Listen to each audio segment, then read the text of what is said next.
இந்த வீடியோவில் நம்ம காய்பட்ட சாம்பார் செய்வது எப்படின்றத பற்றி பார்க்க போகிறோம். காய்பட்ட சாம்பார் செய்வதற்கு தேவையான பொருட்கள்: வெங்காயம், தக்காளி, கொத்தமல்லி, கருவேப்பிலை, இஞ்சி, பீன்ஸ், முருங்கைக்காய், மாங்காய், அவரைக்காய், வெண்டைக்காய், கத்திரிக்காய் இதெல்லாம் எடுத்துக்கோங்க. அதுக்கப்புறமா ஒரு டம்ளர் துவரம்பருப்பு, ஒரு பூண்டு நான் வந்து அரை மணி நேரத்துக்கு ஊற வச்சுருக்கேன். அதை அலசிட்டு ஊற்றிட்டு ஒரு டம்ளருக்கு பருப்புக்கு ஒரு 2 டம்ளர் தண்ணி வச்சு பருப்பை வேக வச்சுக்கணும். ஒரு ஸ்பூன் மஞ்சள் பொடி போட்டுக்கோங்க. அதில் போட்டு குக்கரை மூடிட்டு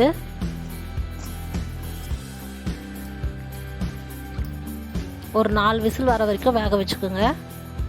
பருப்பு வெந்துடும். 4 விசில் வரும். இப்போ 4 விசில் வந்துருச்சு. ஸ்டவ் ஆஃப் பண்ணிவிடுங்க. ஒரு 10 நிமிஷம் கழித்து அதை திறந்துக்குங்க.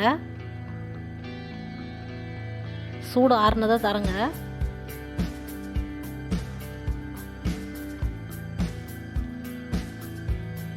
பருப்பு நல்லா வெந்திருக்கு. அது நல்லா பாருங்கள், நல்லா வெந்திருக்கு பருப்பு. இப்போ ஒரு மத்து எடுத்து லைட்டாக கடைஞ்சிக்குங்க. அப்படியே ஈஸியாக வந்துடும். வெந்து போச்சுல, அதனால சீக்கிரம் கடைஞ்சிடலாம். இது மாதிரி கடைஞ்சி எடுத்து வச்சுக்கோங்க. இப்போ ஒரு கடாயை எடுத்து ஒரு 1.5 சொம்பு தண்ணி ஊற்றுக்குங்க. ஒரு பாத்திரத்தில் தண்ணி ஊற்றிக்குங்க. அகலமான பாத்திரமாக எடுத்துக்கோங்க. நான் இங்கே கடாயிலே எடுத்துக்கினேன். நீங்கள் ஒரு அகலமாக பாத்திரமாக இருந்தால் கூட அதில் கூட எடுத்துக்கலாம். இப்போது அதில் வந்து நம்ம நறுக்கி வச்சுருந்த வெங்காயத்தை போட்டுக்கலாம்.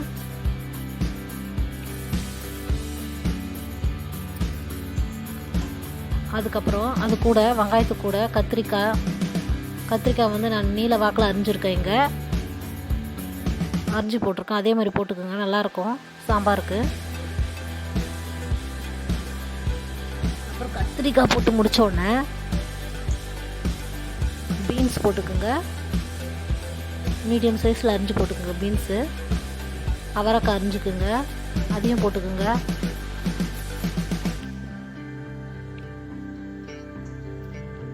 கத்திரிக்காய், பீன்ஸு, அவரைக்காய் போட்டோன்னே தக்காளியும் போட்டுக்கோங்க. அதில்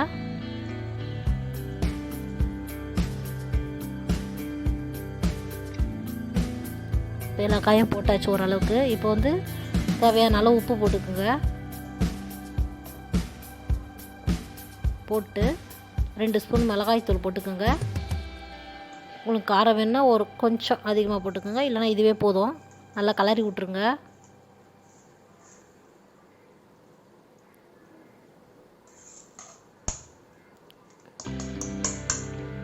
கலரிட்டு இதை வந்து நீங்கள் அடுப்பில் வச்சிடலாம்.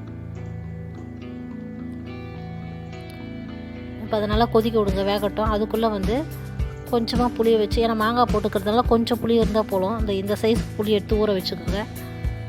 தண்ணியில் கொஞ்சமாக தண்ணி ஊற்றி அதுக்கப்புறமா அந்த இஞ்சியும் பச்சை மிளகாவும் நம்ம ஜாரில் தூள் பண்ணி எடுத்துக்கலாம். எடுத்து வச்சுக்கோங்க, நம்ம தாளிக்கிறதுக்கு யூஸ் ஆகும். இப்போ காயெலாம் வந்துடுச்சு பாருங்கள். கத்திரிக்காய் வந்து பாதி வேக்காடு வெந்து போச்சு. இந்த நேரத்தில் வந்து நீங்கள் முருங்கைக்காவை போட்டுக்கலாம். இப்போ பாதி கத்திரிக்காய் வந்த பிறகு முருங்கைக்காவை போட்டுக்கோங்க.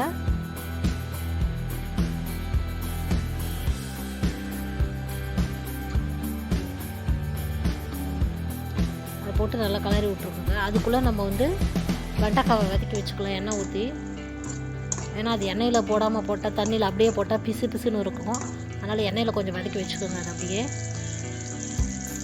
ஒரு 2 நிமிஷம் போல் எண்ணெயில் வதக்கிக்கோங்க, 2-3 நிமிஷம் போல். இப்போ வந்து முருங்கைக்காய் வெந்து போச்சு. இப்போது மாங்காவை போட்டுக்கோங்க. நல்லா கலரி விட்ருங்க.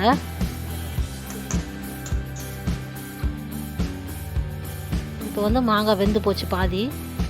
இந்த நேரத்தில் வந்து நம்ம புளியை நல்லா வடிகட்டி அதில் எடுத்து ஊற்றிக்குங்க.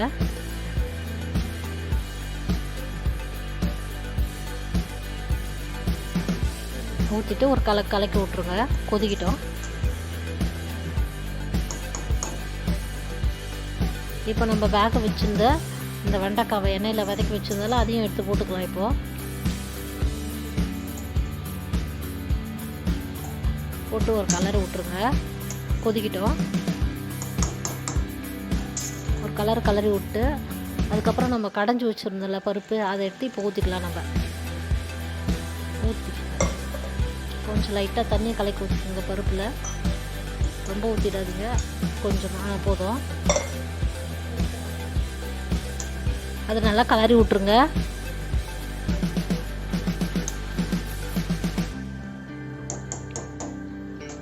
இது கொதிக்கிட்ட ஒரு 5 நிமிஷம். அதுக்குள்ளேயே நம்ம வந்து குழம்பு தாளிச்சிக்கலாம்.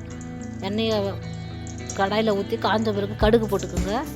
கடுகு பொரிஞ்சு வந்தவுடனே வெந்தயம் போட்டுக்கலாம். ஒரு ஸ்பூன் அளவு வெந்தயம் போட்டுக்கோங்க. அதுவும் பொரிஞ்சு வந்தோடனே நறுக்கி வச்சுருந்த வெங்காயத்தை அதில் போட்டுக்கோங்க. பொடியை நறுக்கி வைக்குங்க. தாளிக்கிறதுக்கு போட்டுக்கோங்க. நல்லா வதக்கிக்கோங்க. அதை இஞ்சியும் பச்சை மிளகா பேஸ்ட்டு ஒரு ஸ்பூன் போட்டுக்கோங்க. போட்டு நல்லா வதக்கிக்கோங்க.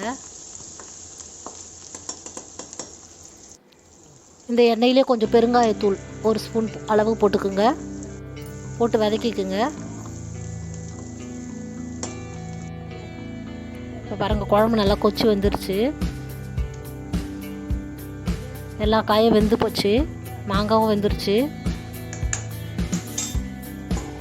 இப்போ நம்ம தாளித்து வச்சுருக்கோம்ல, அதை எடுத்து அதில் ஊற்றிடுங்க.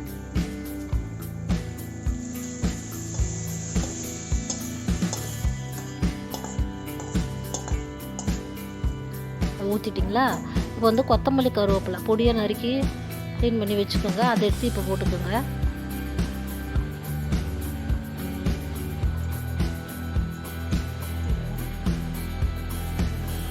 போட்டு நல்லா கலரி விட்ருங்க.